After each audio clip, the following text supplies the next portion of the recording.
En fait, il s'agit ici d'un petit déjeuner Irlegal que nous organisons en collaboration avec Groupe Larcier, qui est une maison d'édition, sur le statut unique. Alors, qui dit nouvelle année dit aussi nouvelle législation, qui dit nouvelle législation, nouvelle année dit aussi bonne résolution et nouveau challenge. Alors, je vous annonce que ce matin, vous avez été promu DRH de la société Alpha Project. Alors Alpha Project, c'est une société qui est active dans le secteur de la cosmétique, qui vend de la poudre aux yeux et qui compte en réalité 4 travailleurs. Alors vous avez un premier travailleur, en fait c'est Edith. Edith, c'est le pilier principal, entrez, n'hésitez pas. C'est le pilier principal de votre entreprise, c'est votre plus ancienne travailleuse. Edith est secrétaire comptable, elle est donc employée. Elle gagnait un salaire brut annuel de 50 000 €.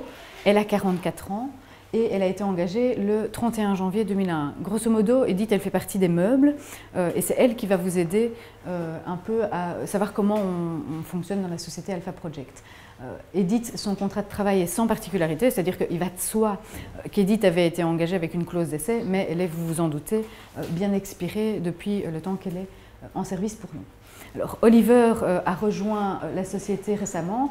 C'est d'ailleurs Oliver qui a mis le feu aux poudres. Pourquoi est-ce que vous avez été engagé? Parce que Gertrude, notre précédente DRH, a engagé Oliver et a procédé à certains licenciements sur fin 2013 sans penser au statut unique qui allait modifier certaines choses et allait opérer certains licenciements d'une manière qui était un peu préjudiciable à l'entreprise. C'est Oliver donc qui a mis le feu aux poudres. Oliver, il a été engagé comme notre homme à tout faire, il est donc ouvrier.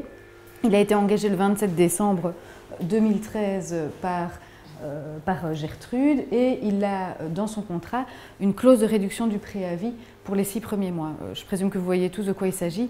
C'est la clause que vous pouvez mettre dans vos contrats de travail individuels pour les ouvriers qui vous permet pendant les 6 premiers mois de réduire le préavis à 7 jours. Par ailleurs, Oliver a été engagé moyennant clause d'essai de 14 jours. Alors, Gertrude, juste avant son licenciement, a également opéré 2 engagements sur 2014. Vous avez tout d'abord Eric. Eric, je vois que manifestement Eric suscite l'engouement des foules. Alors Eric, c'est un de nos principaux atouts parce qu'il est notre commercial. Vous imaginez bien qu'Eric a un certain pouvoir de persuasion sur la gente féminine qui est notre principale clientèle. Eric a bien roulé sa bosse, c'est un travailleur qui a une certaine expérience dans toute une série de domaines.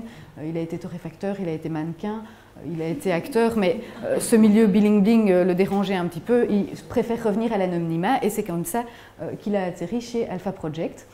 Eric a eu 45 ans le 1er janvier 2014. Nous l'avons engagé le 3 janvier 2014, donc déjà après l'entrée en vigueur de la loi sur le statut unique.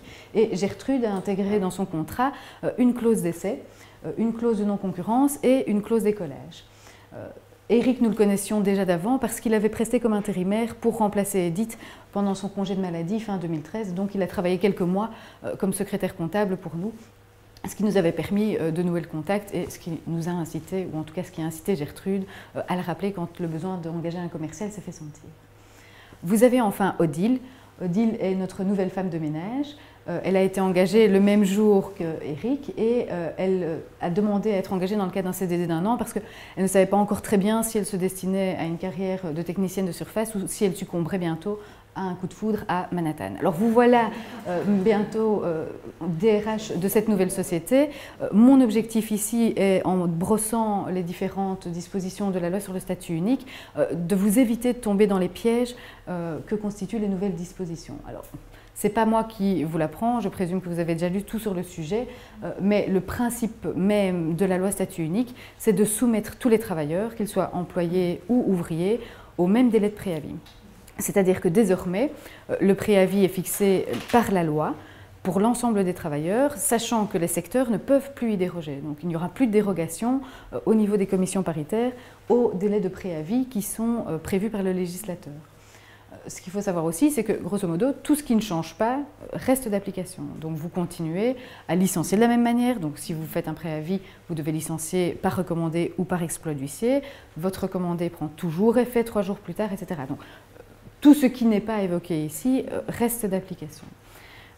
Vous verrez que les délais de préavis sont fixés de manière assez claire par le législateur.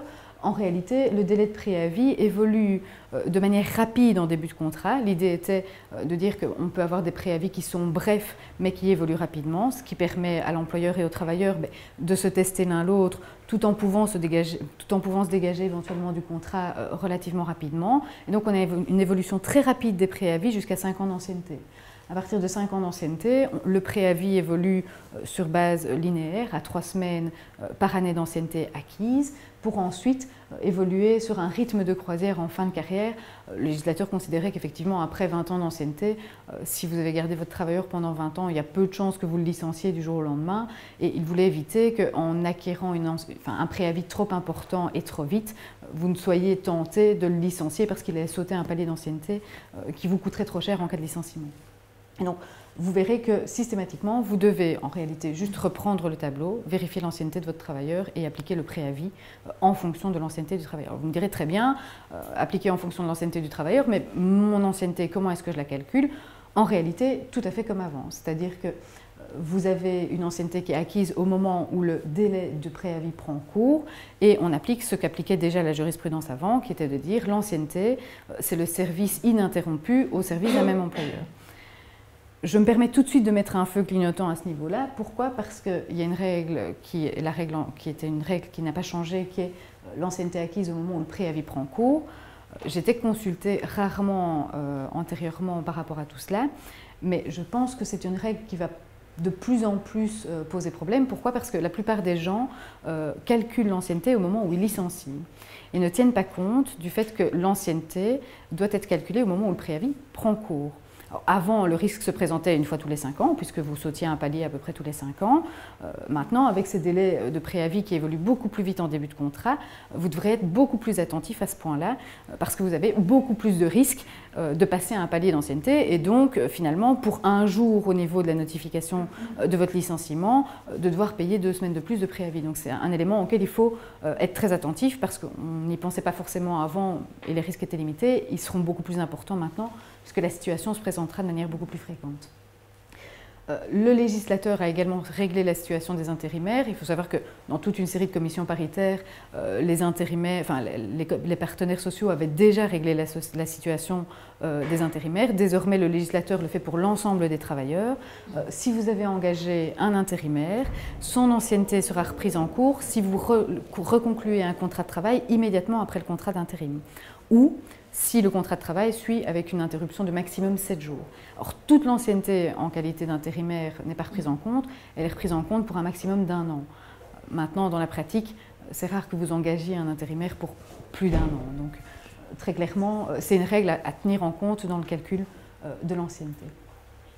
Reprenons donc l'exemple d'Éric. Éric, je vous l'ai dit, a été engagé le 3 janvier 2014. Il a été intérimaire durant 3 mois sur fin 2013, mais pas dans la fonction qu'il occupe actuellement. C'est-à-dire que Éric est aujourd'hui engagé en qualité de commercial. Il a été occupé en qualité d'intérimaire pour une fonction de secrétaire comptable. Dans ce cas-là, vous ne reprenez pas son ancienneté dans la mesure où ce n'est pas la même fonction. Donc c'est véritablement l'ancienneté acquise dans une même fonction que vous prenez en considération avec un maximum d'1 an, pour autant qu'il n'y ait pas d'interruption ou qu'il y ait une interruption maximale de 7 jours. Et donc en cas de licenciement, il aura une ancienneté de 1 mois acquise sur 2014 et vous devrez donc lui octroyer un préavis de 2 semaines. Alors, un petit exemple pour vous illustrer ce que je vous disais par rapport au danger de la notification du préavis. Reprenons Éric. Imaginons que vous lui envoyer le courrier de licenciement le 30 mars. Donc, le courrier recommandé prend effet 3 jours ouvrables plus tard, donc on prend le 31 du 3, le 1er avril qui est un jour ouvrable en droit du travail, le 2 c'est un dimanche, il ne compte pas, ce qui veut dire que votre courrier lui notifiant le préavis est supposé avoir existé le 3 avril. Dans le nouveau régime, que ce soit pour les employés ou pour les ouvriers, le préavis prend cours le lundi qui suit la semaine durant laquelle le congé a été notifié. Et donc le lundi qui suit, dans cet exemple-ci, ce serait le 10 avril. Ce qui veut dire que dès lors que Éric a été engagé le 3 janvier, son ancienneté, il a acquis une ancienneté de 3 mois le 3 avril 2014. En notifiant votre congé le 30 mars, vous sautez un palier et donc ce n'est plus 2 semaines de préavis que vous devrez lui notifier, c'est 4 semaines. Donc, restez vraiment attentifs à cet élément-là, parce que le problème va se poser de manière de plus en plus fréquente. Alors, il faut savoir également que toute une série de secteurs s'étaient opposés aux modifications légales en disant mais c'est très bien de donner des délais de préavis qui soient identiques aussi bien aux ouvriers qu'aux employés, mais nous on a vraiment peur qu'en donnant des préavis trop importants aux ouvriers, vous freiniez l'embauche et que les employeurs ne soient plus du tout incités à conclure des contrats à durée indéterminée, ce qui aurait finalement un effet pervers qui serait finalement de décourager l'embauche dans des contrats à durée indéterminée et de précariser les travailleurs dans toute une série de secteurs. Et donc le législateur, dans ces secteurs-là, a prévu des préavis qui sont dérogatoires. Alors la dérogation ne concerne pas les 6 premiers mois d'ancienneté, puisque en réalité les préavis sont exactement les mêmes, mais après 6 mois d'ancienneté, le préavis évolue de manière nettement moins rapide, de telle sorte qu'il atteint un maximum de 16 semaines, ce qui est nettement moins que ce que l'on connaît dans les préavis ordinaires. De la même manière, en matière de démission, les préavis évoluent moins vite et sont plafonnés à 8 semaines alors qu'ils sont plafonnés à 13 semaines dans le cadre des délais ordinaires. Alors, quels sont les secteurs qui sont concernés? Ce sont tous les secteurs qui déjà, avant l'entrée en vigueur de la loi sur le statut unique, avaient prévu des délais dérogatoires à la baisse pour leurs ouvriers. On parle essentiellement des secteurs un peu industriels, donc la construction, la transformation du bois, la confection du cuir, etc. Donc tous ces secteurs qui avaient déjà antérieurement prévu des délais de préavis à la baisse pour les ouvriers sont concernés. Alors, vous me direz, c'est très bien de faire ça, mais ça veut dire qu'on arrête une discrimination entre les employés et les ouvriers et on en crée une deuxième, finalement, entre les ouvriers en fonction de leur secteur. Le législateur a été attentif à cet argument et donc, finalement, cette dérogation est prévue uniquement jusqu'à 2017. Deuxième dérogation qui a été prévue, elle a été prévue pour les travailleurs dans les chantiers temporaires et mobiles. C'était aussi des contrats où généralement les travailleurs n'étaient engagés que dans des contrats à durée déterminée. Le législateur a aussi souhaité favoriser la conclusion de contrats à durée indéterminée pour tous les travailleurs qui n'ont pas de lieu de travail fixe et qui exécutent toute une série de prestations qui sont listées dans la loi. Ici, principale pierre d'achoppement au niveau du Conseil d'État, c'est que la dérogation n'est pas limitée dans le temps. Et donc, finalement, il y a une dérogation qui justifie un nouveau régime dérogatoire. Il y a de nombreuses discussions qui ont eu lieu dans le cadre des travaux préparatoires par rapport à tout cela. Est-ce que cette distinction est encore justifiée? Est-ce qu'elle n'est pas discriminatoire? L'avenir nous le dira. À mon avis, la Cour constitutionnelle sera saisie de ce problème-là. Donc, restez attentifs par rapport à tout ça. Alors, pour vous résumer, pour ceux qui sont arrivés un petit peu en cours, donc le principe c'est même ancienneté, même délai de préavis, que vous ayez des ouvriers ou que vous ayez des employés, peu importe. L'ancienneté, c'est l'ancienneté qui est acquise au moment où le délai de préavis est supposé prendre cours, sachant qu'il ne peut plus y avoir de dérogation au niveau des secteurs, donc les commissions paritaires ne peuvent plus prévoir de délai dérogatoire, et vous avez, comme je vous l'ai expliqué, des délais dérogatoires dans certains secteurs précarisés. Alors vous me direz, c'est très bien, mais ici on est le 16 janvier, vous imaginez bien, la majorité du personnel que j'emploie est du personnel que j'ai engagé en 2013, voire avant, et donc qu'est-ce que je fais de tous mes vieux travailleurs, entre guillemets? L'idée du législateur, c'était de dire, effectivement, vous avez engagé vos travailleurs selon un régime, il y a des règles auxquelles vous pouviez vous attendre, donc on considère qu'on ne peut pas remettre en cause vos attentes légitimes par rapport à tout cela. Dans le même temps, on ne peut pas non plus priver les ouvriers d'un délai de préavis qui soit plus intéressant à l'avenir. Et donc le législateur met en place un système de double calcul. Alors pour simplifier au maximum, l'idée c'est de faire comme si vous licenciez tous vos travailleurs au 31 décembre 2013. Et alors au 31 décembre 2013, vous calculez le préavis selon les anciennes règles. Ensuite, on fait comme si vous aviez réengagé vos travailleurs au 1er janvier 2014, on remet le compteur ancienneté à 0 et vous calculez le préavis sur base de l'ancienneté qui aura été acquise au moment du licenciement sur le nouveau régime. Ensuite, vous additionnez les deux préavis et vous obtenez le préavis total que vous devez notifier à votre travailleur.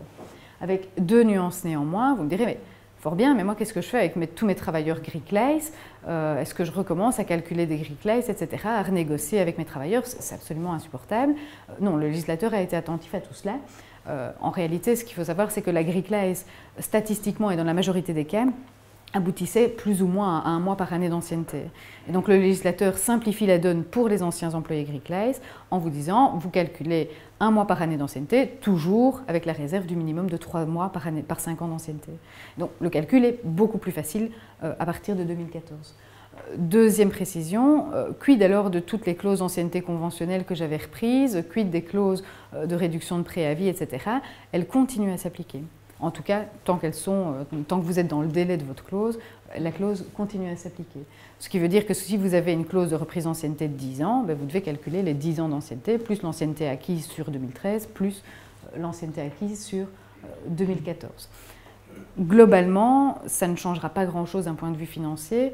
On a même tendance à considérer que la réduction au 1 mois par année d'ancienneté va préjudicer certains travailleurs, principalement les travailleurs qui étaient plus âgés et les travailleurs qui méritaient une rémunération assez importante. Parce que finalement, la Greek-Life n'est jamais qu'une formule statistique qui se base sur l'ancienneté et sur la rémunération notamment. Donc au plus les valeurs de base sont importantes, au plus la Greek-Life aboutissait à des résultats importants et au plus les travailleurs qui éventuellement avaient une Greek-Life importante seront préjudiciés par tout cela. Alors, un exemple vaut mieux que 1000 discours. Prenons le cas d'Edith. Edith, je vous ai dit, elle a été engagée le 31 janvier 2001. Par hypothèse, elle est licenciée le 21 janvier 2014. Vous procédez en 2 étapes. Premièrement, l'ancienneté au 31 décembre 2013. Elle avait évidemment 12 ans et 11 mois d'ancienneté, donc 13 ans d'ancienneté entamée. Et donc, elle bénéficiera, étant donné qu'elle est un employé supérieur, d'un préavis de 13 mois. J'ai refait la Greek-Life d'Edith. Dans le cas précis d'Edith, Edith aurait bénéficié d'une Greek-Life à 14 mois. Et donc, c'est précisément le type d'exemple où un travailleur peut être préjudicié par l'entrée en vigueur des nouvelles dispositions. Deuxième étape, vous calculez son ancienneté à partir du 1er janvier 2014. Elle a 25 jours d'ancienneté. Elle est donc dans la toute première tranche des délais de préavis et elle bénéficiera donc de 2 semaines sur le nouveau régime.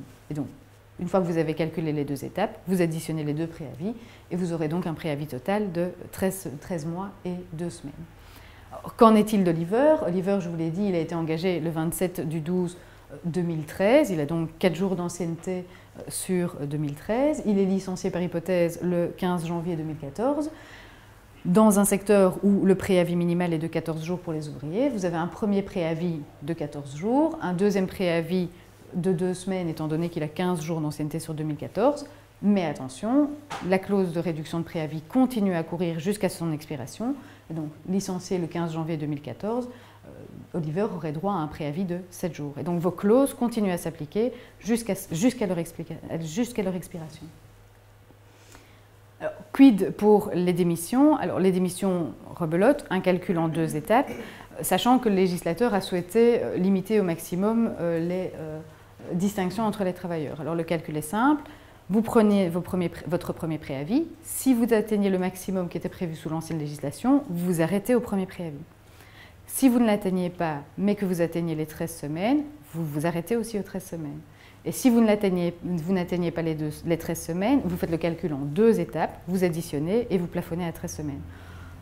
C'est ce que dit la loi, grosso modo à retenir, toujours plafonner à 13 semaines, sauf si vous atteigniez déjà le préavis maximum en vertu de l'ancienne législation.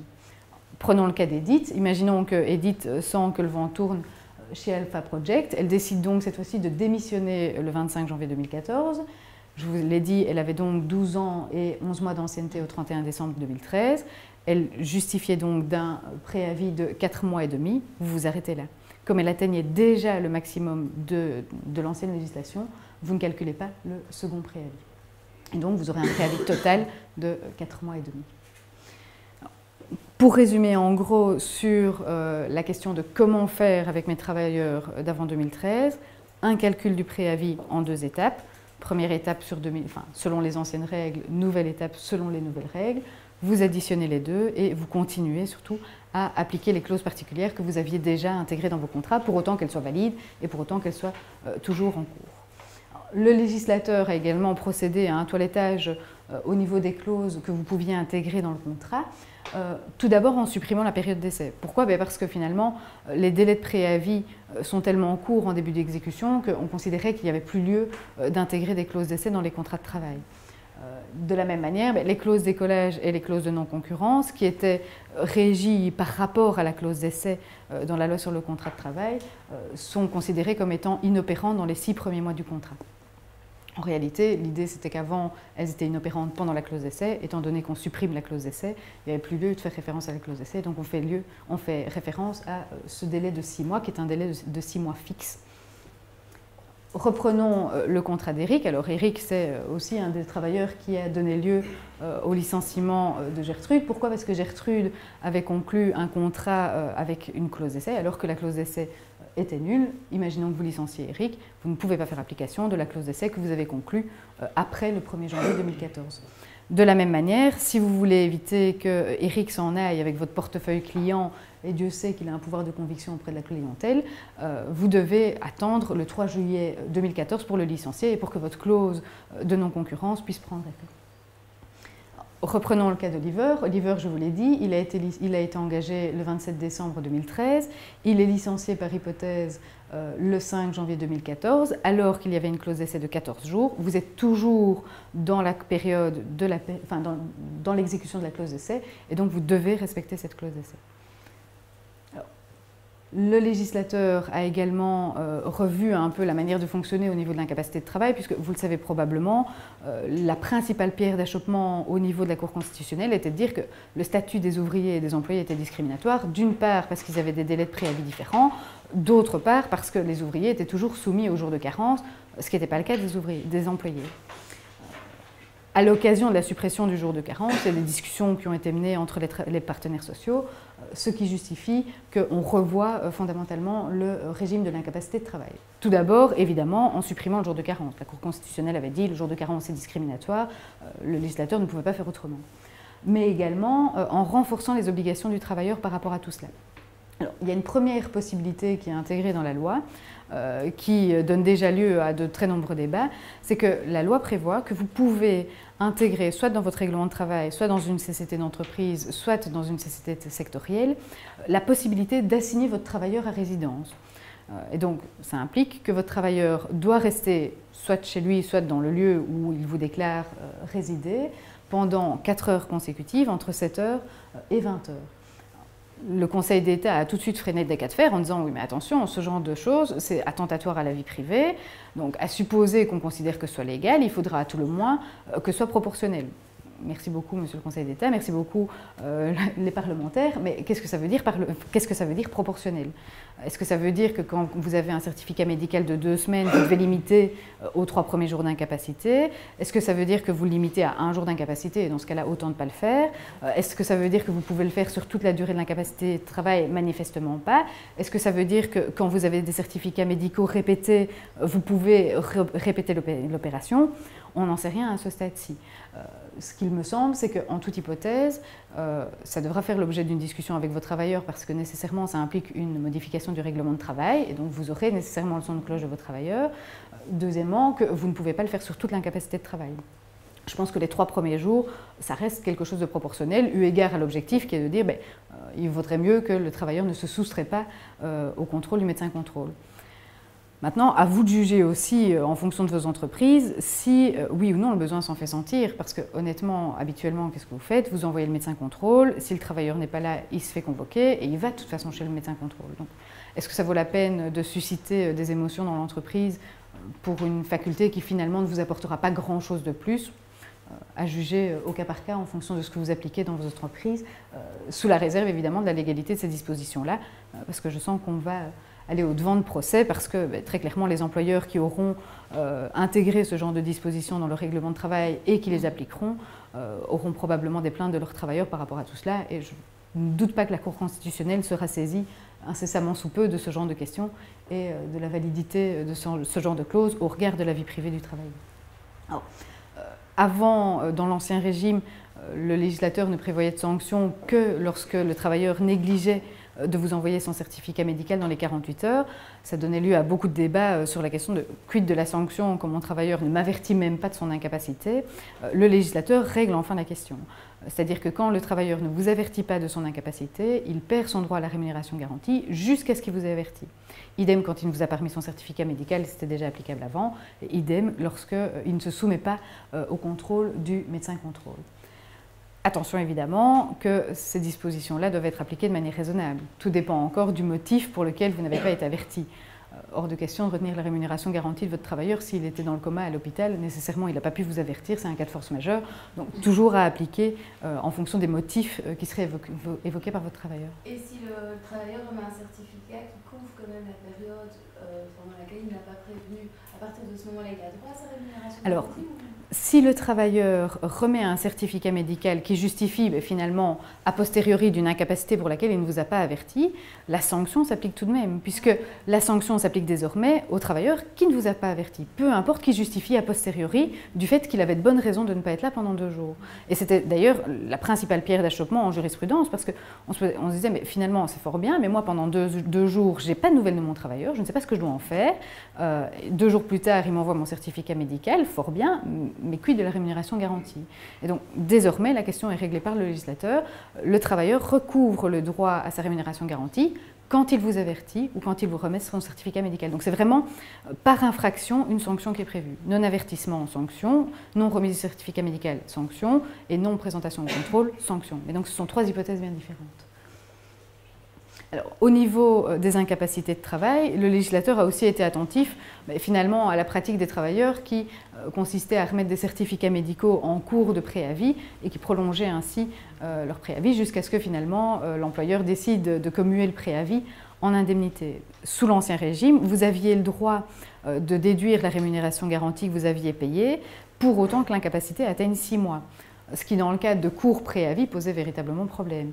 Désormais, vous avez la possibilité de déduire la rémunération garantie que vous avez payée à votre travailleur lorsque le congé a été notifié, que suite au début du préavis, il vous remet un certificat médical et vous pouvez déduire la rémunération garantie que vous avez payée au cours de l'incapacité durant laquelle vous commuez le préavis en indemnité. C'est-à-dire que si vous avez plusieurs incapacités qui se succèdent dans le cours du contrat, vous ne pouvez pas additionner la rémunération garantie que vous auriez payée au cours de plusieurs incapacités et dire à la fin du contrat de travail, mais en fait, toute la rémunération garantie que je t'ai payée vient en compensation avec l'indemnité que je devrais te payer parce que je commue le préavis en indemnité. Donc vous devez vraiment calculer la rémunération garantie que vous avez payée durant l'incapacité au cours de laquelle vous commuez le préavis en indemnité. Alors, c'était déjà en cours, c'est confirmé dans le cadre des nouvelles dispositions. Pour le contrat à durée déterminée de moins de 3 mois, vous pouvez mettre fin au contrat à partir du moment où le travailleur est en incapacité de travail de plus de 7 jours. Si c'est un CDD de plus de 3 mois, là, les choses changent. Vous pouvez mettre fin au contrat moyennant indemnité de rupture, qui sera plafonnée à 3 mois s'il y a une incapacité de travail de plus de 6 mois, sachant que vous calculez l'indemnité plafonnée à 3 mois et vous pouvez déduire la rémunération garantie. Donc, imaginons que vous ayez une incapacité de 6 mois avec 1 mois de rémunération garantie au début. Vous pouvez limiter l'indemnité à 3 mois et déduire 1 mois de rémunération garantie, ce qui fait qu'au final, vous aurez 2 mois effectivement payés sur l'indemnité compensatoire de préavis. Donc ça, c'est pour les ouvriers et les employés? Oui, le régime est exactement le même pour les ouvriers et pour les employés. Donc la question ne se pose plus. Donc, à partir du moment où vous avez un contrat à durée déterminée de plus de 3 mois, que vous avez une incapacité de plus de 6 mois, les règles s'appliquent. Mais au niveau, oui, ça c'est au niveau du calcul de l'indemnité. Par contre, au niveau de la motivation, de la notification du licenciement avec les délais, ça on indique bien les délais qui sont prévus. Ah oui, bien sûr. Voilà. Donc, en cas de licenciement, rien ne change. De toute façon, au moment où vous notifiez le licenciement, vous ne savez pas si votre travailleur va ne pas vous remettre un certificat médical. Donc, rien ne change au niveau du licenciement. C'est véritablement si vous licenciez et qu'en cours de préavis, vous avez une incapacité de travail, que vous pouvez mettre fin au contrat moyennant les dispositions que je vous expliquais. Alors, un exemple vaut encore mieux que 10 explications. Imaginons Edith. Edith est licenciée, je vous l'ai dit tout à l'heure, le 13 janvier 2014, moyennant un préavis, on l'a calculé tout à l'heure, de 13 mois et 2 semaines.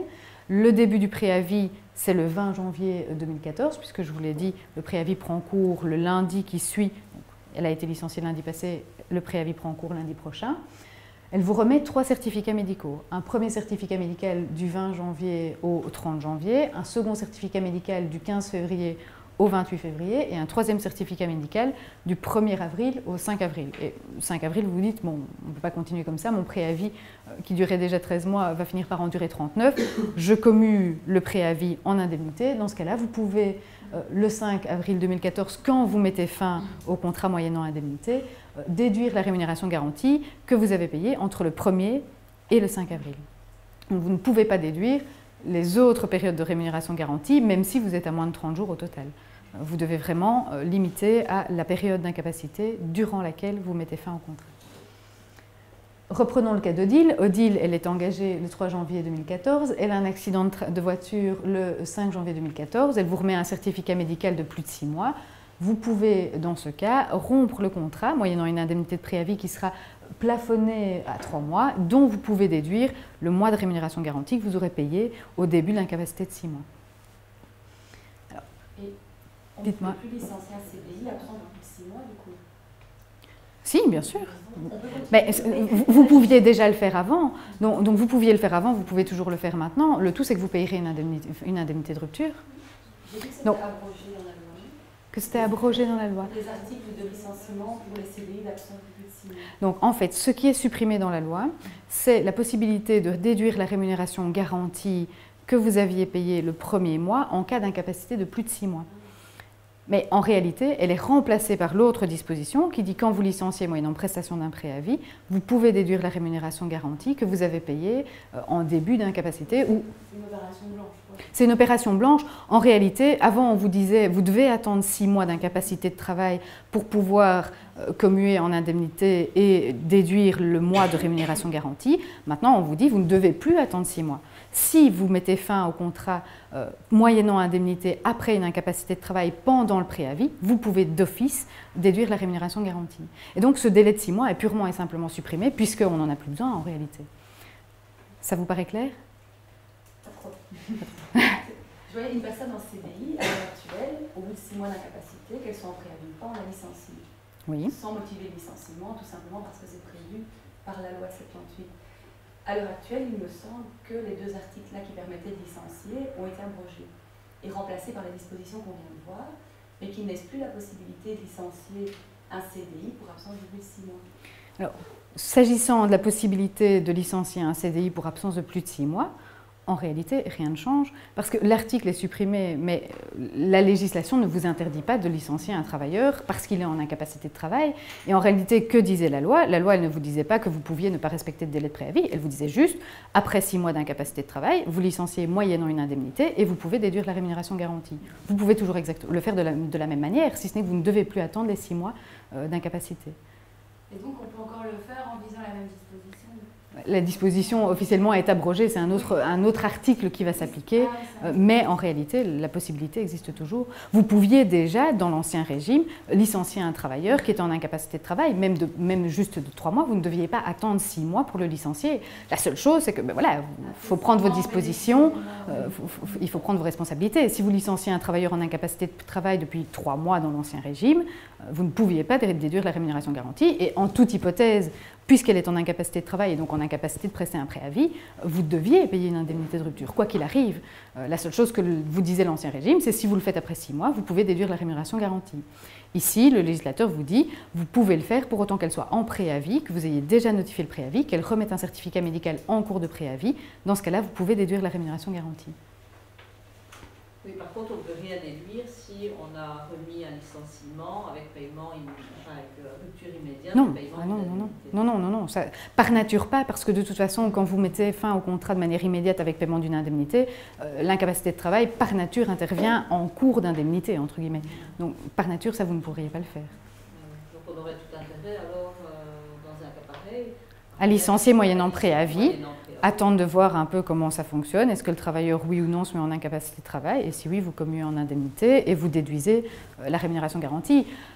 Après ça, bon, il faut être conscient aussi que si vous attendez trop longtemps, le droit à la prime de fin d'année continue à se constituer, etc. Donc, c'est vraiment un calcul qu'il faut faire au cas par cas, véritablement. Maintenant, c'est vraiment, en réalité, la législation nouvelle donne des nouveaux outils. Donc, vous allez voir, vous allez devoir réfléchir différemment à la manière dont que vous gérez votre personnel. C'est juste ça.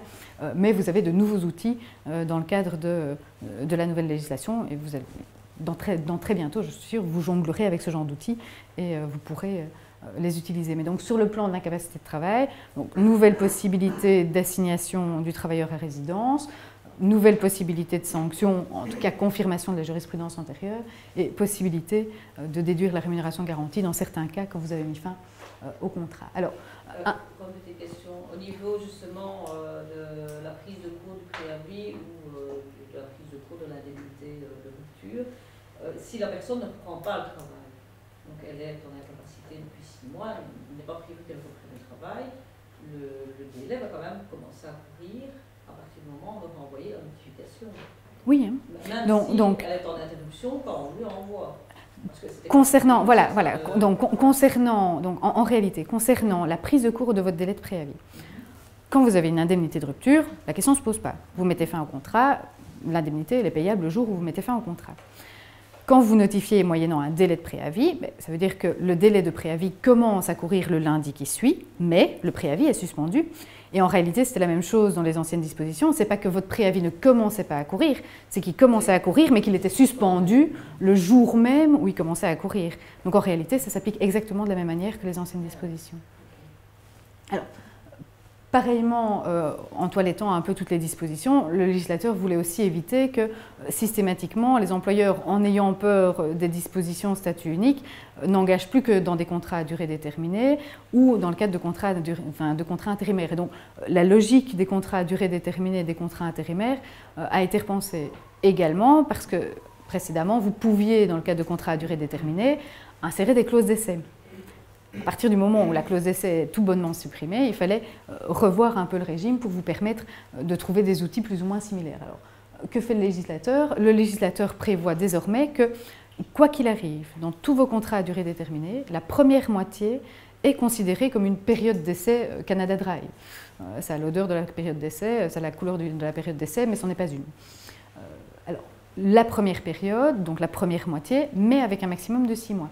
Ce qui veut dire que sur un CDD d'1 an, ce sera d'office 6 mois. Sur un CDD de 2 ans, la période de la première moitié sera d'office limitée à 6 mois. Alors, que pouvez-vous faire pendant ces 6 premiers mois? Vous ne pouvez pas licencier moyennant, sans préavis ni indemnité, mais vous pouvez avoir la possibilité de respecter les nouveaux délais de préavis, qui sont particulièrement brefs, puisque vous êtes jusqu'à 3 mois à 2 semaines et jusqu'à 6 mois à 4 semaines. Donc vous pouvez, pendant cette première moitié du contrat, licencier moyennant un maximum de préavis de 4 semaines.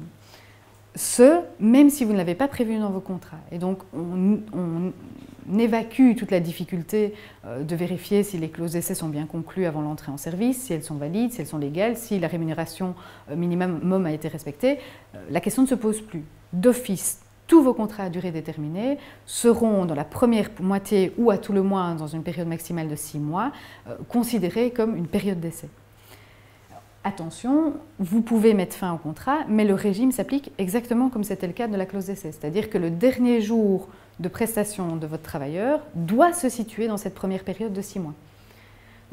Antérieurement, en période d'essai, si vous aviez une période de 6 mois, vous vous rendiez compte à 5 mois et 29 jours que manifestement vous ne gardiez pas votre travailleur, vous ne pouviez pas lui faire prester un préavis, sans quoi son préavis se terminait hors clause d'essai et vous deviez respecter le préavis habituel, en tout cas le préavis ordinaire.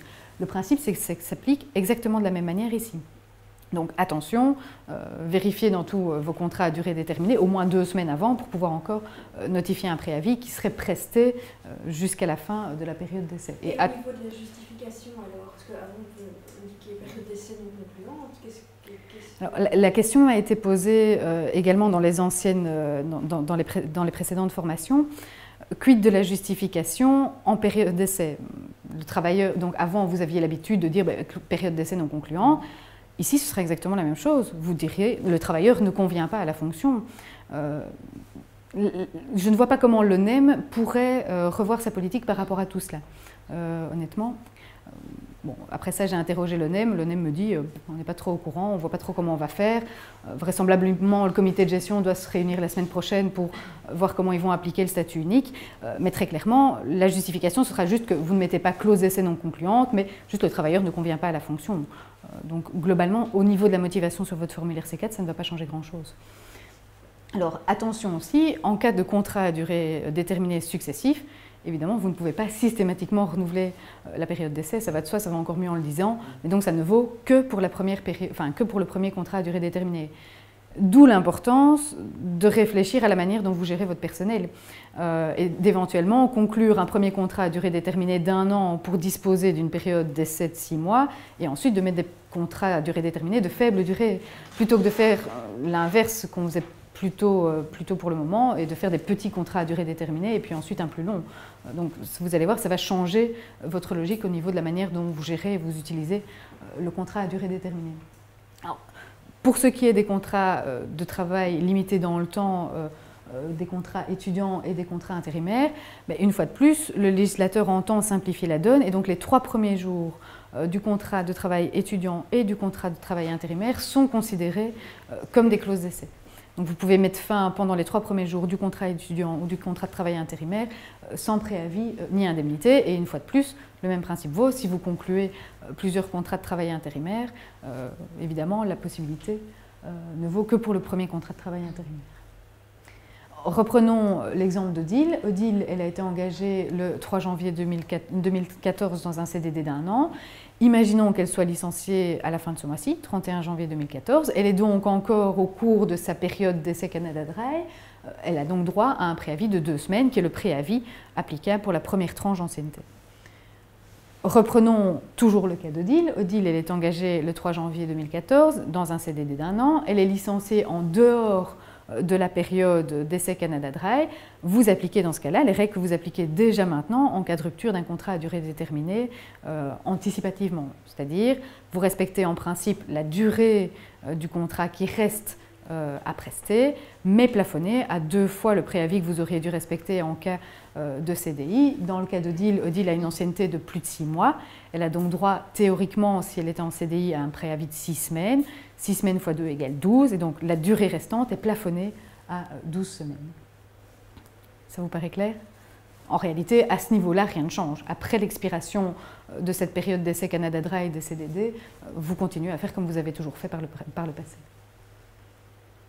Alors, indépendamment de toutes ces dispositions qui visent essentiellement le contrat de travail, le législateur a été soucieux d'aider les travailleurs à retrouver un nouvel emploi. Ce qui constitue, je vous l'assure, la bête noire du secteur public, parce que c'est quelque chose qui n'existait pas jusqu'à présent dans le secteur public.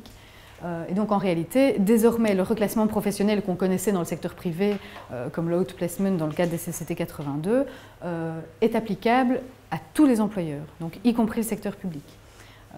Qui sont les travailleurs qui sont concernés par ces mesures-là? Tous les travailleurs licenciés à partir du 1er janvier 2014, donc y compris les travailleurs engagés avant 2014, qui ont droit à un préavis de 30 semaines minimum. Donc, systématiquement, le calcul va être simple. Si vous licenciez moyennant plus de 30 semaines, vous devez prévoir un reclassement professionnel.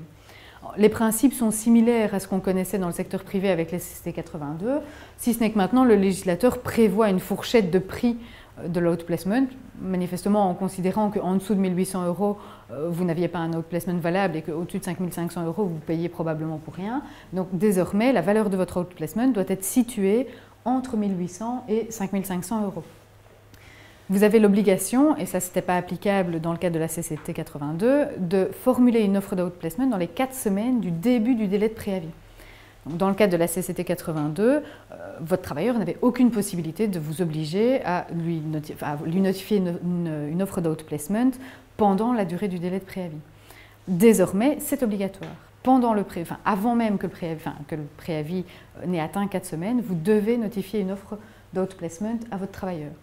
Deuxième point d'attention, si vous ne le faites pas, le travailleur a 4 semaines pour vous mettre en demeure s'il presse un préavis. Si vous lui avez payé une indemnité, il a 9 mois pour le faire. Donc c'est un délai qui est excessivement long.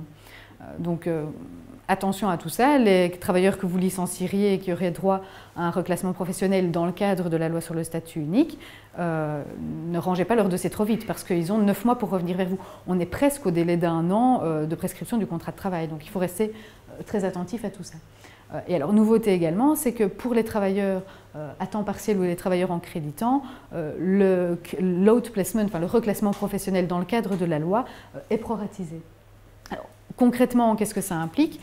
Si vous avez un préavis qui est presté, le travailleur utilise les jours de congé pour rechercher un nouvel emploi, les fameux jours de congé de sollicitation, pour se présenter à l'outplacement. Si vous avez un préavis, enfin un licenciement moyennant indemnité, la valeur de la procédure de reclassement est en principe imputée sur l'indemnité de rupture. Mais, dit le législateur, je ne vous laisse pas faire ça un peu comme vous voulez, je ne vous autorise pas à payer un outplacement à 5 500 € parce que vous avez envie de casser les pieds à votre travailleur et de déduire 5 500 € de sa rémunération. Je proratise d'office la valeur de l'outplacement que vous pouvez déduire de l'indemnité de rupture que vous payerez à 4 semaines de rémunération. Ceci vaut jusqu'au 31 décembre 2015, petite parenthèse, le travailleur a le droit jusqu'au 31 décembre 2015 de refuser l'outplacement et de dire ben non, moi ça ne m'arrange pas d'avoir 4 semaines de moins d'indemnité de rupture, je préfère avoir mon indemnité complète et refuser l'outplacement. Alors, le gros problème de cette législation, il vient tout enfin, c'est que la CCT 82 reste applicable. Et donc vous allez devoir jongler avec deux systèmes de reclassement professionnel en vérifiant à titre principal, entre guillemets, si votre travailleur a bien un préavis de 30 semaines, ok, on s'inscrit dans le reclassement professionnel légal, entre guillemets. Si par contre il n'y a pas droit, la CCT 82 continue à s'appliquer et vous devez donc vérifier si le travailleur a plus de 45 ans et 1 an d'ancienneté. Avec cette nuance que, dans le cadre de la CCT 82, on le sait, si le travailleur refuse son outplacement, il est sanctionné par le NEM. Ici, jusqu'au 31 décembre 2015, le travailleur a tout à fait le droit de refuser un outplacement, vraisemblablement sans être sanctionné par le NEM.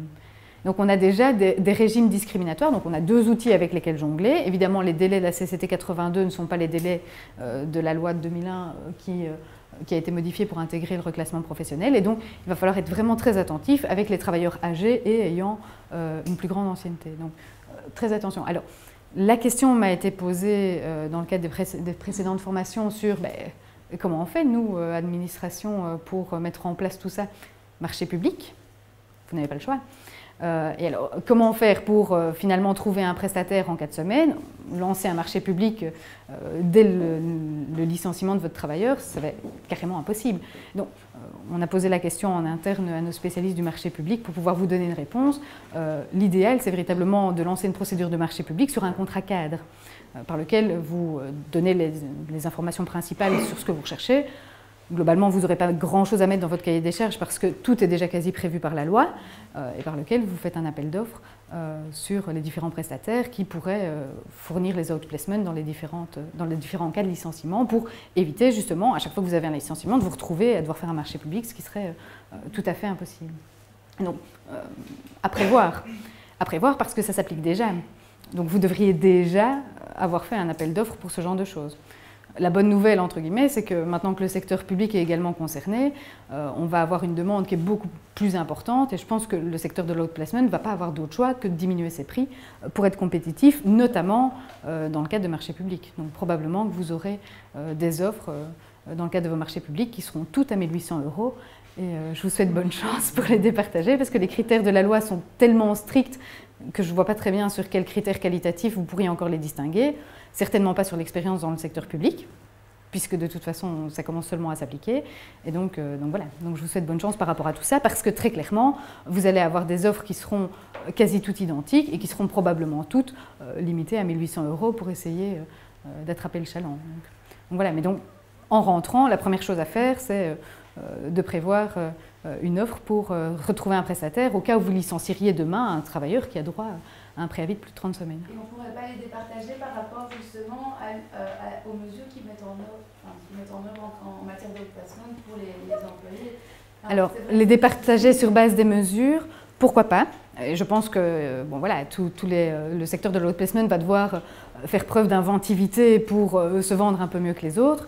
Maintenant, ce qu'il faut savoir, c'est que la loi prévoit déjà que l'outplacement doit durer autant de temps, qu'il doit prévoir un bilan personnel de la personne, qu'il doit prévoir ceci, qu'il doit prévoir cela. Donc, la marge de manœuvre des outplaceurs va être extrêmement limitée par rapport à tout ça.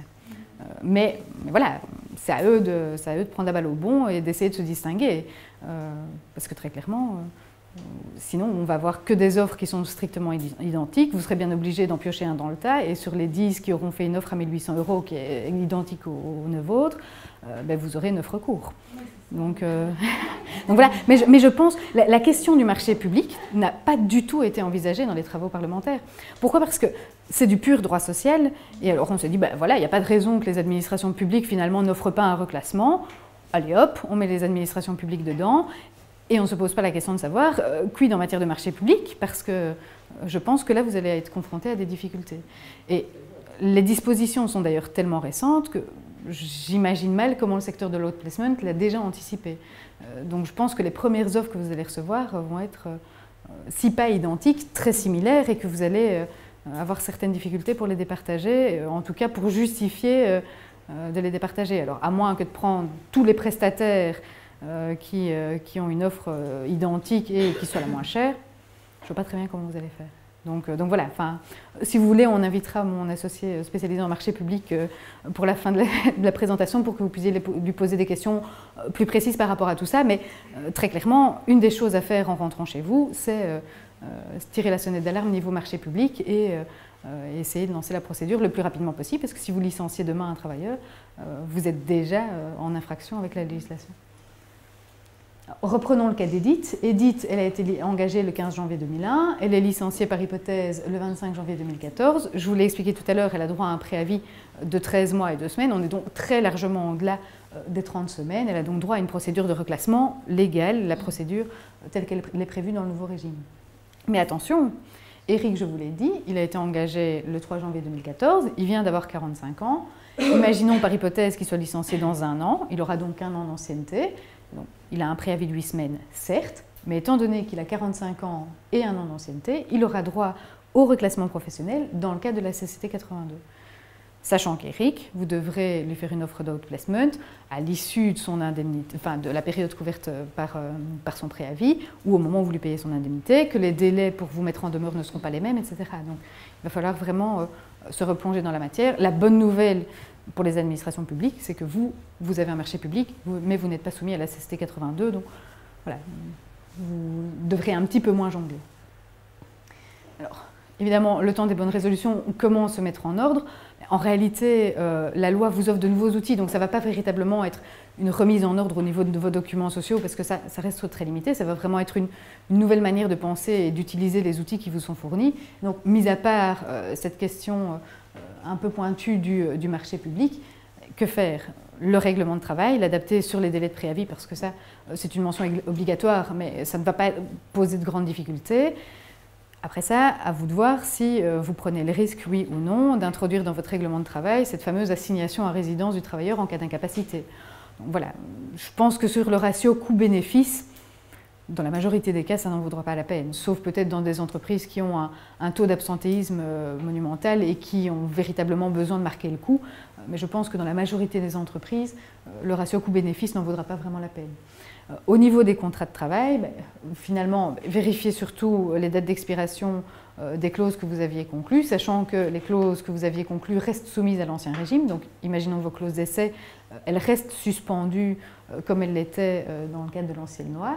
Et évidemment, il faut toiletter un peu vos contrats types.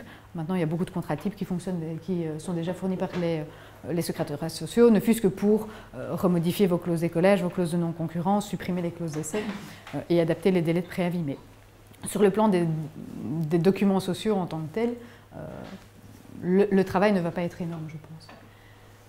La grosse difficulté quand on fait une loi à la va-vite, c'est que par nature, on ne prévoit pas tout. Et donc, manifestement, il y a encore beaucoup de choses à régler. Puisque, effectivement, le statut des ouvriers a été jugé discriminatoire sur les délais de préavis, sur le jour de carence.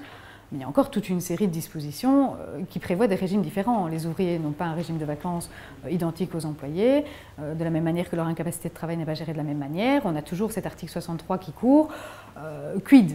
Que fait-on et à quoi pouvez-vous vous attendre, sachant que les élections c'est dans 5 mois, qu'on est en période électorale 3 mois avant et que donc, grosso modo, si le travail est fait, ce sera dans les 2 mois qui viennent ou sur la législature suivante, pour autant qu'on ait un gouvernement rapidement et pour autant que les majorités soient encore dans le même état d'esprit.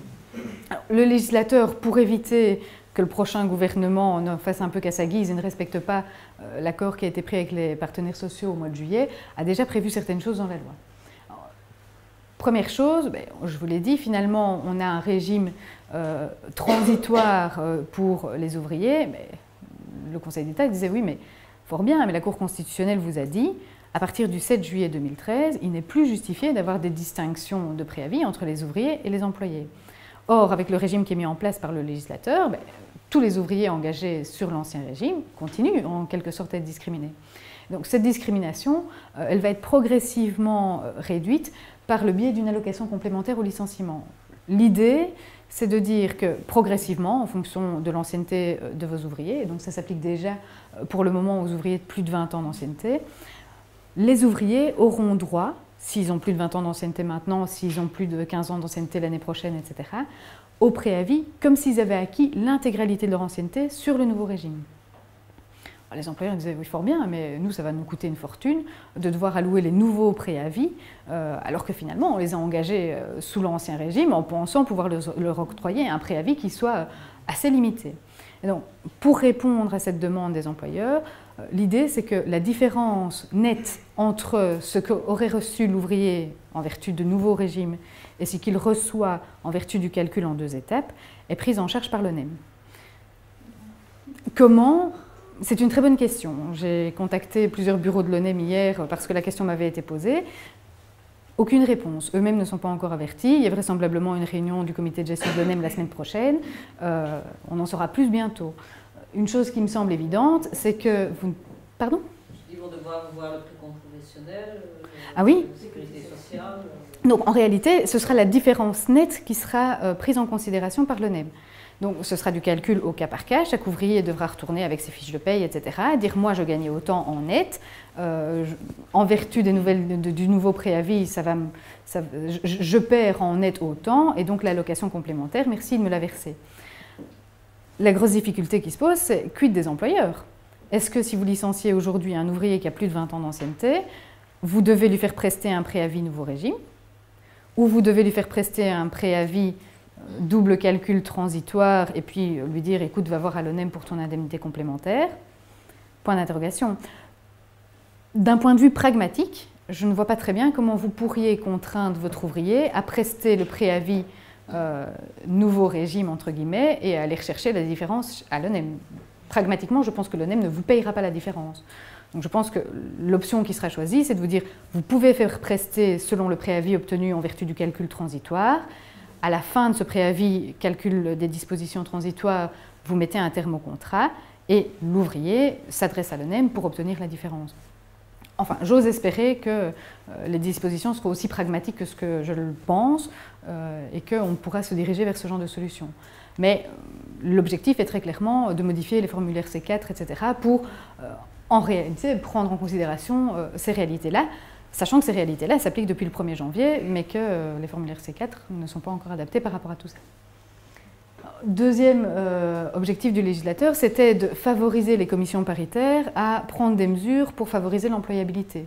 Donc ce sont des mesures qui ne sont pas encore très bien déterminées. Donc le législateur dit, chère commission paritaire, vous avez 5 ans pour prévoir dans vos secteurs respectifs une possibilité de commuer une partie du préavis en mesure d'employabilité.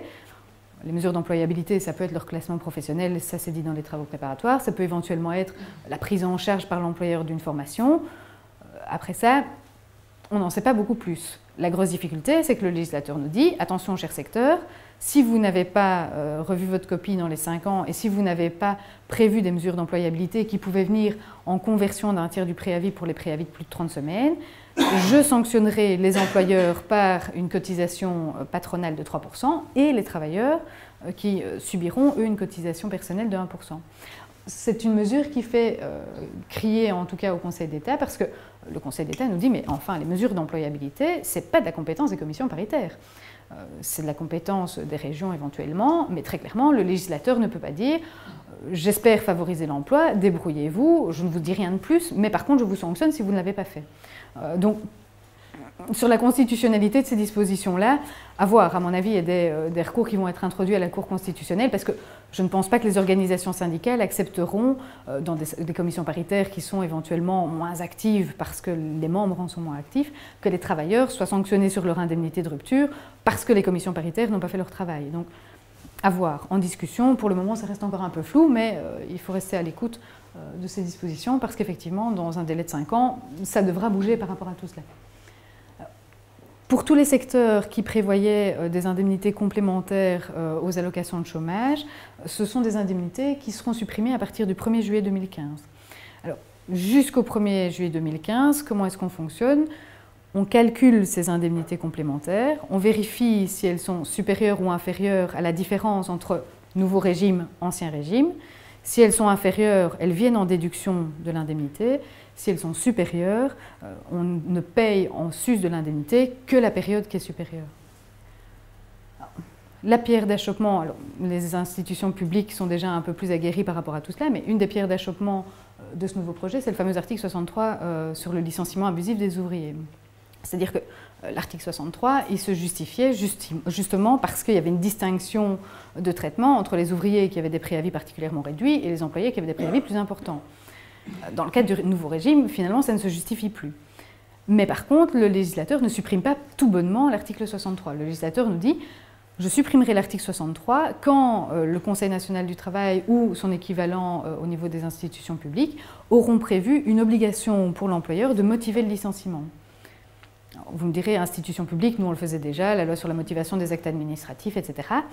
On ne sait pas si ça ne va pas aller plus loin et si on ne va pas introduire un article 63, Canada Dry, qui impliquerait que non seulement vous devez motiver votre licenciement, mais que vous devez aussi démontrer les raisons qui appuient votre décision et le cas échéant, vous pourriez être sanctionné si vous ne le faites pas. À ce stade-ci, on n'en sait pas beaucoup plus. Vraisemblablement, le comité A au niveau des institutions publiques s'est réuni fin décembre 2013 pour discuter de la question, mais on ne sait pas encore où on va par rapport à tout ça. Tout ce qu'on sait, c'est que ça va nous tomber dessus et que la bonne nouvelle, c'est que quand ça nous sera tombé dessus, l'article 63 sera supprimé. Mais, donc à suivre, mais je pense que vous pouvez déjà vous entraîner sur les licenciements que vous faites maintenant à bien les motiver, même si dans les institutions publiques, vous le faisiez déjà à l'appel jusqu'à maintenant. Ce à quoi il faut s'attendre, évidemment, c'est tout un débat sur est-ce que les nouvelles dispositions sont constitutionnelles. Pourquoi? Parce que c'est une loi qui a été faite un peu à la va-vite. On a un accord qui a été pris avec les partenaires sociaux le 5 juillet. La loi a été promulguée le 26 décembre. Donc, c'est une loi qui a été faite en 5 mois. Par nature, il y a certains éléments qui n'ont pas été réglés. Une des principales pierres d'achoppement, c'est cette fameuse assignation à résidence du travailleur qui pourrait être en contradiction avec la vie privée. Et quid de toutes les différences qui ne sont pas supprimées? Est-ce qu'on a encore, à l'heure actuelle, malgré une harmonisation partielle, des statuts qui sont discriminatoires? La question, à mon avis, va se poser dans la Cour constitutionnelle dans les années qui viennent. Et quid de tout ce qui est confié aux partenaires sociaux, puisque finalement, les commissions paritaires se voient appliquer, se voient demander de faire toute une série de dispositions. Est-ce que cette délégation est légale? Le Conseil d'État considère que non. Et que fait-on avec les institutions publiques qui ne sont pas soumises à la loi sur les conventions collectives de travail? Donc, très clairement, il y a des discussions qui vont être nouées à ce niveau-là. Il faut rester attentif parce qu'à mon avis, la loi constitue un premier brief des nouvelles dispositions, mais ces dispositions vont nécessairement devoir être rodées et éventuellement être modifiées ou adaptées en fonction des situations qui se présentent. Donc voilà, grosso modo, pour les grandes modifications qui se posent au niveau de la loi statut unique. Donc les délais de préavis qui sont maintenant unifiés, une nouvelle manière de gérer les incapacités de travail, les contrats à durée déterminée, un toilettage au niveau des clauses particulières du contrat et un régime transitoire qui vaut ce qu'il vaut, sachant que désormais les institutions publiques seront soumises à cette fameuse obligation de reclassement professionnel et que, à mon avis, on organisera une nouvelle formation dans 1 an pour rediscuter un peu de la manière dont vous avez pu gérer tout ça et de vos retours d'expérience pour pouvoir effectivement voir vers où on va et comment on peut gérer les nouvelles dispositions. Donc voilà, je ne sais pas si vous aviez des questions, probablement beaucoup, mais... En cas de licenciement vu de l'obtention d'une prépension, on applique les nouveaux délais? Alors, les nouveaux délais de préavis s'appliquent, mais en fait, donc, en vue de l'accès à la pension, vous aviez la possibilité de limiter dans l'ancien régime à 6 mois, maintenant vous limitez à 26 semaines. Donc les mêmes règles s'appliquent grosso modo. De la même manière, je ne vous en ai pas parlé parce qu'on est dans des systèmes qui sont similaires. Le contre-préavis continue à exister. Il est calculé en fonction de l'ancienneté du travailleur, mais plafonné à 4 semaines. Donc ce sont des petites adaptations, entre guillemets. Les systèmes restent les mêmes, ils sont un peu adaptés au mode de calcul en semaine, mais pour le reste, on reste sur le même type de disposition. De la même manière que vous pouvez réduire les préavis quand vous êtes une entreprise en difficulté ou en restructuration pour accéder à l'ancienne prépension et au nouveau régime de chômage avec complément d'entreprise. Donc voilà. Ça... Je ne sais pas s'il y avait d'autres questions, mais n'hésitez pas. Hein. Vous en aurez probablement beaucoup, probablement en sortant d'ici et quand vous vous retrouverez confronté à votre premier licenciement. Mais voilà, ça, il ne faut pas hésiter à nous passer un petit coup de fil pour qu'on puisse vous aiguiller par rapport à tout ça. C'est vraiment une nouvelle manière de voir les choses. Et je suis sûre que vous y ferez très vite. De toute façon, vous n'aurez pas le choix, vous allez me dire. Mais donc voilà. Si vous n'avez plus de questions, je propose qu'on prenne un café et qu'on discute des questions éventuelles que vous pourriez avoir autour d'un café. C'est tout aussi sympa. Une distinction par rapport aux incapacités de travail. Oui. Ça fait partie, voilà, exactement. Ça fait toujours partie des différences qui n'ont pas été traitées. En réalité, ce qu'a fait le législateur, c'est véritablement de gommer les différences au niveau du droit du travail. Mais il ne s'est véritablement pas posé la question de comment est-ce que ça s'applique au niveau de la sécurité sociale. De la même manière, pour les chômages d'intempéries, les périodes de chômage temporaire, on n'a rien réglé par rapport à tout cela. Parce donc, que l'ouvrier reste quand même dans un statut précaire par rapport à ça. Exactement. Aussi, quoi, il y a pas de... Pour moi, même au-delà des questions de gestion de l'incapacité de travail, regardez juste la manière dont on paye les pécules de vacances. L'ouvrier n'a pas droit à un double pécule. Pour moi, ça, c'est une disposition fondamentalement discriminatoire parce que en quoi est-ce que vous pouvez justifier à partir du moment où vous dites qu'un ouvrier égale un employé, qu'un employé ait droit à un double pécule et pas un ouvrier? Maintenant, je pense que si ça n'a pas été résolu, c'est parce qu'on était pressé par le temps. On avait un arrêt de la Cour constitutionnelle qui nous disait « Attention, après le 7 juillet 2013, je considère que jour de carence et délai de préavis, tout est discriminatoire et vous ne pouvez plus appliquer les anciennes dispositions. » On a réglé ce qu'on a pu. Je pense que c'est vraiment ça qui s'est passé et que les discussions par rapport à la manière de gérer les pécules de vacances, les incapacités de travail, etc., auraient pris tellement de temps qu'on aurait dépassé ce délai. D'une manière générale, je pense qu'on aurait mieux fait de discuter de tout d'un coup parce que de toute façon, on a dépassé le délai. La question se pose aussi de quid de tous vos licenciements entre le 7 juillet et le 31 décembre 2013 ? Est-ce que vous n'avez pas le risque que tous les ouvriers que vous avez licenciés entre le 7 juillet et le 31 décembre 2013 reviennent frapper à la porte en disant « Mais attention, la Cour constitutionnelle avait dit que c'était discriminatoire, donc vous ne pouviez pas m'appliquer ces dispositions-là. Moi, j'estime que je subis un préjudice. Quid ?» Gardez les dossiers des ouvriers licenciés sur votre bureau jusqu'au 7 juillet 2014. Après le délai de prescription, on en reparlera. Mais je pense que nécessairement, il va y avoir des débats par rapport à tout ça. À la formation qu'on donnait mardi, on avait notamment un représentant d'une organisation syndicale qui me disait que oui, la question se pose pour eux aussi. Et donc, il n'est pas à exclure que certaines organisations syndicales fassent des test cases en réalité, hein, qu'ils introduisent des dossiers pour certains ouvriers pour voir comment la jurisprudence réagit à gauche, à droite. Voilà. Au niveau du délai, au niveau de la suspension jusqu'à la garantie lors d'une incapacité, si le travailleur nous avertit immédiatement, mais qu'il nous fournit un certificat médical au-delà du délai prescrit. Donc pour tout ce qui est sanction au niveau de l'incapacité, c'est ce que je vous expliquais tout à l'heure. À chaque infraction, sa sanction. Donc si vous avertissez bien, mais que vous ne remettez pas votre certificat médical, vous êtes sanctionné. De la même manière que si vous n'avertissez pas bien, mais que vous avez remis votre certificat médical. Quoi qu'il arrive, à chaque infraction, sa sanction. Les deux conditions ne doivent pas être Non. Donc si votre travailleur vous a averti mais ne vous remet pas son certificat médical, vous avez également la sanction. Comme vous l'aviez avant en réalité. En réalité, vous pouviez déjà avant suspendre la rémunération garantie tant que vous n'aviez pas reçu le certificat médical. Donc ça, rien ne change à ce niveau-là. En réalité, c'est juste une consécration de la jurisprudence qui vous disait si vous n'a pas averti, on considère que votre préjudice, c'est la rémunération garantie que vous avez payée pour rien. Peut-être un petit peu plus souple comme il y avait le jour de carence. On était plus souple. Et puis bon, allez, on parle grosso modo d'une rémunération de garantie de 2 ou 3 jours. Donc financièrement, souvent, il vaut mieux la tranquillité d'esprit d'avoir payé un préavis, d'avoir payé de la rémunération garantie pendant 2 jours, que de retenir la rémunération garantie en vertu d'une théorie jurisprudentielle qui n'est finalement peut-être pas partagée par tous les tribunaux, et vous vous retrouvez en justice pour 200 €. Quoi. Mais ça ne s'applique qu'aux contractuels. Ah oui.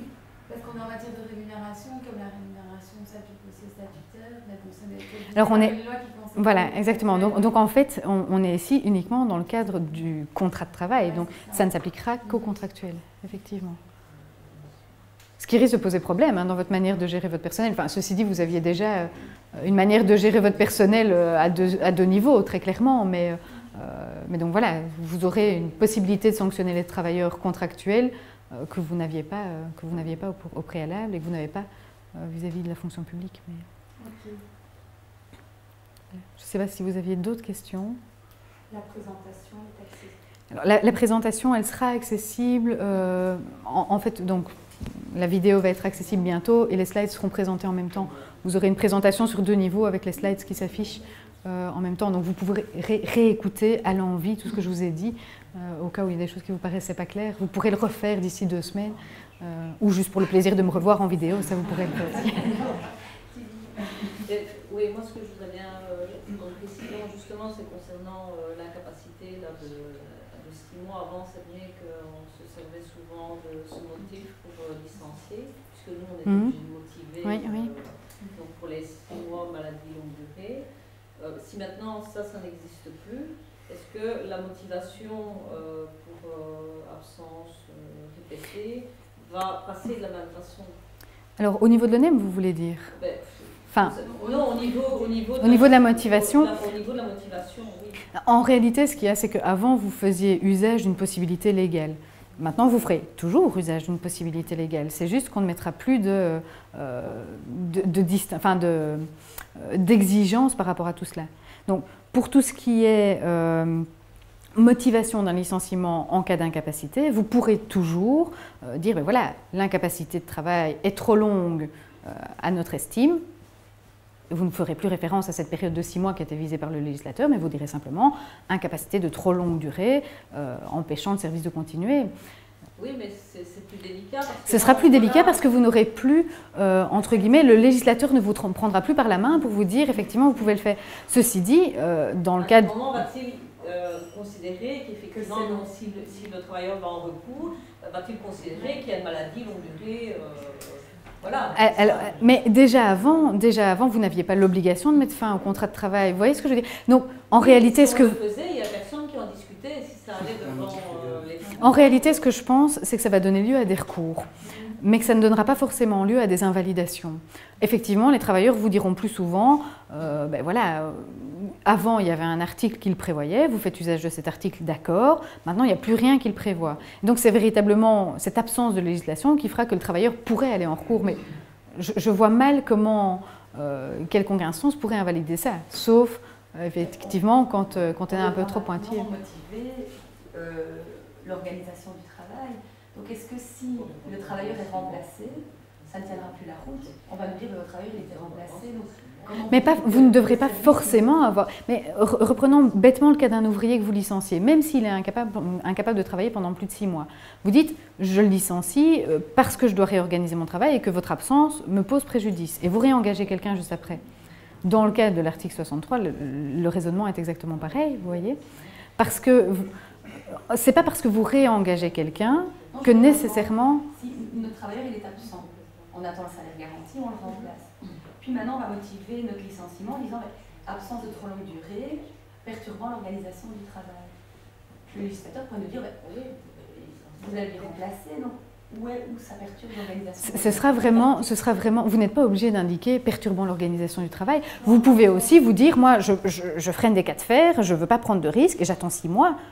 Et je dis 6 mois parce que traditionnellement, on faisait 6 mois et que maintenant, la loi ne le prévoit plus, mais que vous ne pourriez pas dire que ça ne se justifie pas, puisque avant on le faisait déjà comme ça.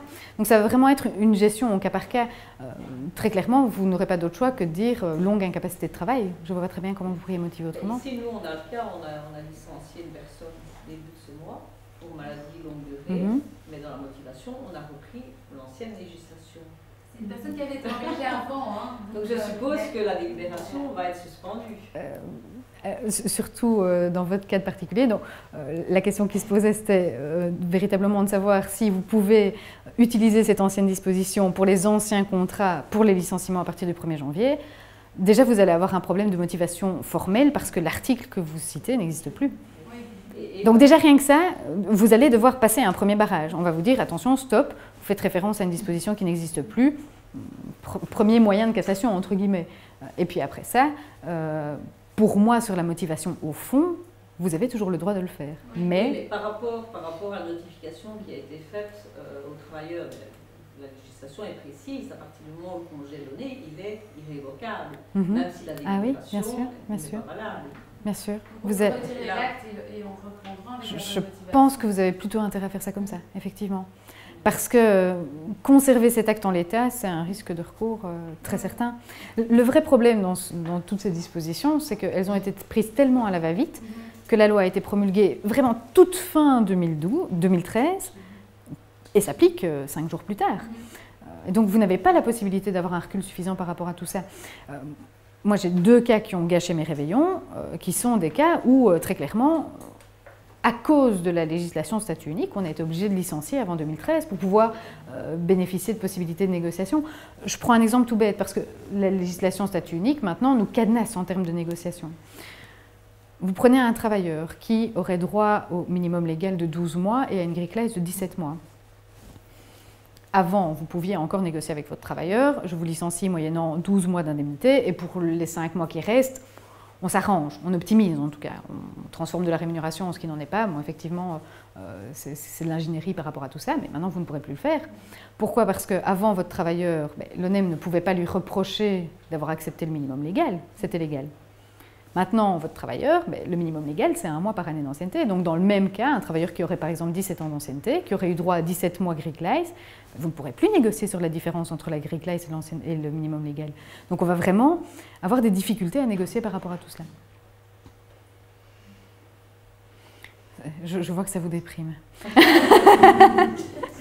mais voilà, mais c'est vraiment, ça va vraiment nous imposer des nouveaux réflexes par rapport à tout ça.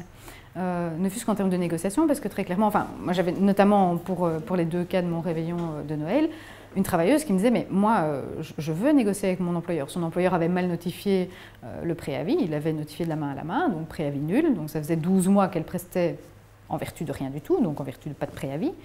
Et on a annoncé à son employeur, fort bien, vous avez notifié un licenciement il y a 12 mois, mais en fait ça fait 12 mois que le préavis ne court pas. On était sur un préavis de 31 mois. Je vous laisse imaginer la facture pour l'employeur, qui est une SBL qui n'a pas énormément de fonds. Et la travailleuse dit... Elle a attendu exprès? Non, pas du tout, pas du tout. Elle me consulte en me disant, tiens, j'ai été licenciée moyennant préavis minimum légal, qu'est-ce que vous en pensez? Je dis, vous n'avez pas droit à 21 mois, vous avez droit à 33.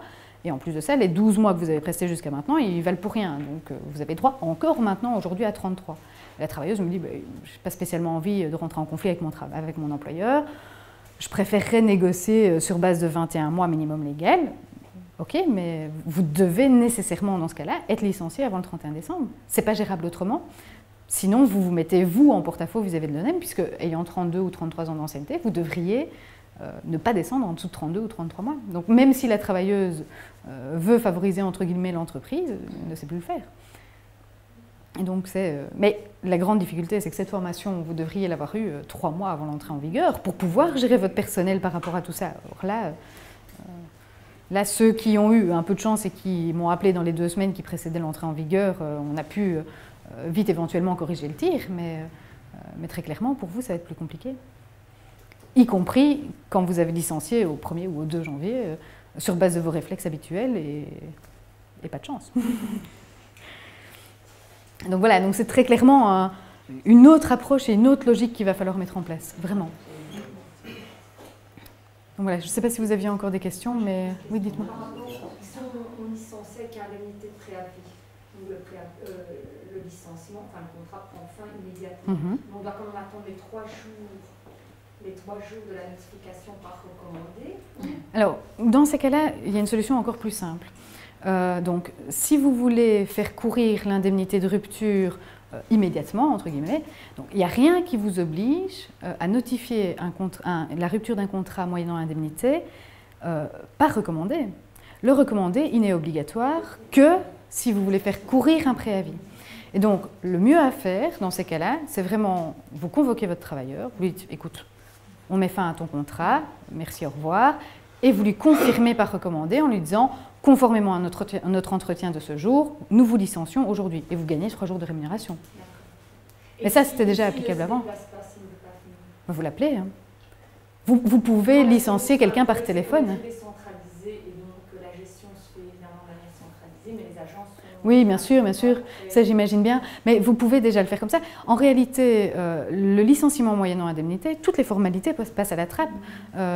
Donc si vous appelez votre travailleur et que vous lui dites « je te licencie », c'est exactement la même chose. Il a une certitude que vous mettez fin à son contrat de travail. Vous lui envoyez un mail, c'est exactement la même chose. Donc voilà, toujours évidemment sous réserve de preuves. Hein. Il faudrait, le cas échéant... En cas de discussion, il faut que vous puissiez démontrer que vous avez bien passé un coup de fil à votre travailleur, que vous demandiez à votre collègue d'être dans votre bureau, etc. Mais je n'ai jamais eu un seul cas où un travailleur se bat pour ses 3 jours de rémunération quand on l'a averti, etc. Donc, et puis même traditionnellement, je connais peu d'employeurs qui licencient un travailleur en lui envoyant un recommandé en se disant il le recevra bien, il se débrouillera. Quand il revient vers moi avec une Kalachnikov, je sais qu'il a reçu le recommandé. Très clairement, ça n'arrive jamais. Je pense que la majorité des employeurs ont encore la décence d'appeler le travailleur en lui disant écoute, j'ai envoyé un recommandé, tu vas le recevoir, mais voilà ce qu'il y a dedans. Donc voilà, donc ça, par rapport à ça, rien ne change par rapport à avant, mais il faut effectivement, c'est des réflexes à avoir. Mais clairement, dans ces cas-là, l'idéal, c'est vous appeler ou vous envoyer un mail notifiant la rupture du contrat. Et alors, elle prend effet au moment même où vous lui dites. Au moment même où vous lui dites, tu ne fais plus partie du personnel, l'indemnité est due, les intérêts commencent à courir, etc. Hein, donc voilà. Vite. En matière de prépension, vous aviez dit pour le délai de préavis qu'il y avait un maximum de 26 semaines. Dans tous les cas que l'entreprise soit en restructuration. Alors voilà, donc la question m'avait été posée de savoir si on peut réduire le préavis à 26 semaines en cas d'ancienne prévention, donc le chômage avec complément d'entreprise. Non, c'est seulement si l'entreprise est reconnue en difficulté ou en restructuration. Donc vous devez systématiquement refaire les procédures auprès du SPF, etc. Donc voilà, ça il faut le savoir. C'était déjà le cas avant, en fait. Hein. Donc voilà, quand vous faisiez vos Canada Drive, vous pouviez... Mais une fois de plus, quand vous faisiez vos Canada Drive, vous pouviez éventuellement négocier sur la différence entre le minimum légal et le préavis Greenlice. Là, vous serez tout à fait cadenassé par rapport à ça. Vous ne pourrez plus vous dire, ouais, tiens, est-ce que je n'utiliserai pas les 10 mois de différence entre le minimum légal et le préavis Greenlice pour financer une prépension et favoriser mon travailleur. Ça, vous ne pourrez plus le faire. Donc, également, à ce niveau-là, vous aurez des répercussions. Et alors j'ai aussi une autre petite question. Vous n'avez pas parlé, j'ai entendu, pour moi il y avait aussi une modification au niveau d'un jour ou d'un demi-jour dans le cadre de la recherche d'un emploi et qui pouvait être imputé justement sur la formation et le placement. Si, je pense que j'en ai parlé. Donc en réalité, quand votre outplacement se déroule pendant le délai de préavis, dans ce cas-là, les jours de congé de sollicitation doivent être utilisés pour aller à l'outplacement. Donc vous déduisez les jours où le travailleur se présente à l'outplacement de vos jours de congé de sollicitation. Donc ça c'est obligatoire. Ça c'est obligatoire, c'est prévu par la loi désormais. Donc,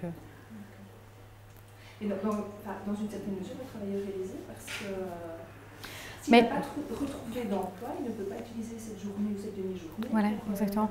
Mais dans le même temps, le travailleur qui est licencié moyennant indemnité est aussi lésé. De 1, parce que ces jours de congé de sollicitation, il n'aura pas eu des jours de congé de sollicitation pendant tout son préavis pour rechercher un nouvel emploi. De 2, parce qu'après 2015, il verra son indemnité amputée de 4 semaines de rémunération. Donc l'un dans l'autre, effectivement, il y a à boire et à manger. Les employeurs vont clairement payer plus cher pour les licenciements des ouvriers. Certains travailleurs vont être préjudiciés par rapport à la durée de leur délai de préavis et la possibilité éventuellement d'optimiser un licenciement. Voilà, je crois que... Et donc concernant justement les mesures ou placement, est-ce qu'il est prévu que l'ONEM informe le travailleur de cette mesure-là? Il faut dire ce qu'il y a, les ouvriers en général ne sont pas... Mais ça, c'était déjà un problème qui se posait dans le secteur privé avant.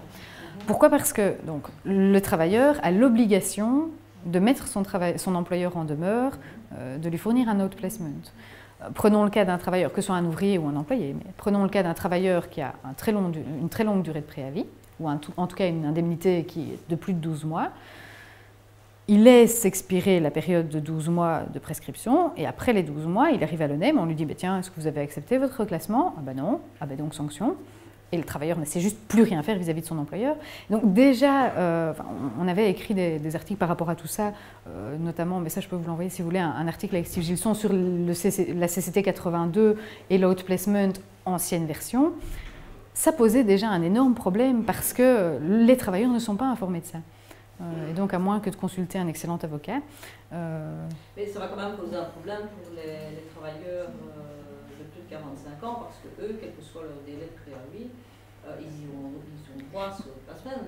Si après 6 mois, ils vont à l'ONEM et que l'ONEM leur signale... Mais si c'est après 6 mois, ils pourront encore corriger le tir. Si c'est après 1 an, ce ne sera plus le cas. Maintenant, dites-vous bien, donc les travailleurs de plus de 45 ans, ils sont concernés pour autant qu'ils aient 1 an d'ancienneté. Donc imaginons un travailleur qui a 45 ans et 1 an et 1 mois d'ancienneté, il aura un préavis très réduit. Mais effectivement, il y a toujours un problème au niveau de l'information de l'ONEM. Et d'ailleurs, moi, mon premier problème, c'est que quand j'appelle l'ONEM pour savoir comment ça va se passer, on me dit j'en sais rien. Et que les travaux préparatoires ne disent rien. Et hier, en appelant l'ONEM, dans les travaux préparatoires, il mentionne notamment qu'il devrait y avoir un logiciel de calcul sur le site de l'ONEM qui permet à l'ouvrier de rentrer toutes ces données et de savoir à combien s'élèvera cette fameuse allocation complémentaire. Et donc, j'en discute avec... après ça, on ne parle pas des bureaux centraux, mais j'en discute avec les bureaux régionaux qui me disent pas au courant. Ah non, ben non, de toute façon, il n'y a même pas encore d'informations. Non, alors, de toute façon, cet outil de calcul n'existe pas. Et en plus, vous n'avez aucune disposition sur le statut unique. Aucune. Et pourquoi? C'est parce que l'ONEM ne sait pas encore comment il va fonctionner. Et ce n'est pas la faute de l'ONEM. Hein. Personnellement, je pense que la loi est rentrée en vigueur le 26 décembre. Comment voulez-vous que l'ONEM prenne les dispositions nécessaires pour faire en sorte que ça s'applique dès le 1er janvier? C'est très nettement impossible. Le 26 décembre, c'était un jeudi. On était en plein milieu des périodes des fêtes. Comment voulez-vous qu'ils fassent? C'est juste impossible. Et c'est vraiment la grosse difficulté de ces législations qui sont prises à la va-vite parce qu'il faut qu'elles soient prises le plus vite possible. Et parce qu'on avait prévu dès le 5 juillet 2013 que ça rentrerait en vigueur le 1er janvier 2014, quoi qu'il arrive. Donc, le Conseil d'État a dû se presser pour donner ses avis. Donc, on a un avis qui serait probablement plus fouillé si on avait eu des délais plus longs pour réfléchir un peu à la législation. Il y a toute une série de partenaires qui auraient pu être consultés. Le Sénat n'a pas eu le temps matériel non plus d'évoquer la loi comme il aurait pu. Et donc c'est véritablement ça qui pose problème. Dans des lois qui sont prises un peu comme ça à la va-vite, on se retrouve avec des dispositions qui posent problème tout simplement parce qu'on n'a pas le recul nécessaire par rapport à la législation, qu'on n'a pas encore eu l'occasion de réfléchir aux problèmes qui allaient se poser et de les résoudre dans le cadre des travaux parlementaires. Ça, c'est le problème des lois programmes, des lois fourre-tout, des lois qui sont prises à la va-vite. On en discutait tout à l'heure, effectivement. Au plus c'est pris à la va-vite, au plus ça pose de problèmes. Et alors, au plus on a des lois de correction qui font des exceptions aux exceptions aux exceptions, et au plus ça devient imbuvable. Mais donc, clairement, je pense que, à mon avis, d'ici la fin du mois, on devrait avoir plus d'informations de la part de l'ONEM. Non. C'est ça le problème, c'est pour ça que nous, on peut avoir. C'est ça qui est insupportable. Donc le texte coordonné n'est pas sorti, j'ai encore vérifié ce matin. Si vous tapez la loi du 3 juillet 78 dans le cadre du site du moniteur, c'est pas consolidé. La seule chose qui peut attirer votre attention, c'est au-dessus la petite mention qui dit version à jour jusque, je pense, au mois d'août. Mais si vous étiez dans le coma les 6 derniers mois et que vous n'avez jamais entendu parler du statut unique... Il faut savoir que maintenant le SPF Emploi et Concertation a mis son site... Oui, donc là, ça effectivement, le site du SPF Emploi est à jour, mais il y a toute une série de nuances qui n'y sont pas. Voilà, exactement. Donc moi, effectivement, je suis allée voir sur le site du SPF Emploi, et il y avait même des questions qui se posent, qui sont vraiment très bêtes, mais pour lesquelles je n'ai pas encore réussi à obtenir une réponse du SPF Emploi. Certains secteurs prévoient des délais de préavis dérogatoires. En principe, si c'est des délais de préavis dérogatoires à la baisse, on peut appliquer les délais dérogatoires dans le cadre de la nouvelle loi. Quid des secteurs où, par exemple, pour la première année, c'est un délai de préavis qui est moins important que la CCT 75 ou l'équivalent pour le secteur public, l'article 59, mais qui, pour les autres délais, ont des délais plus importants. Est-ce que vous pouvez appliquer les délais de préavis dérogatoires? Bonne question. Bonne question, je n'ai pas de réponse à vous fournir, en tout cas pas à ce stade-ci, parce que très clairement, le secteur de l'ORECA par exemple, pendant la première année, vous avez la possibilité de réduire le préavis à 7 jours, donc ce qui est inférieur aux dispositions habituelles de l'article 59 et de la CCT 75. Mais par contre, les délais de préavis après un an d'ancienneté sont plus importants. Donc, dans quelle catégorie elle se constitue? Bonne question. Manifestement, le SPF emploi a tendance à considérer qu'on reste dans ce cas-là dans la catégorie des préavis ordinaires, puisque en listant les préavis dérogatoires et les secteurs dans lesquels ça s'applique, je ne retrouve pas le secteur ORECA. Mais en vertu de quoi? Enfin, c'est pas si clair que ça.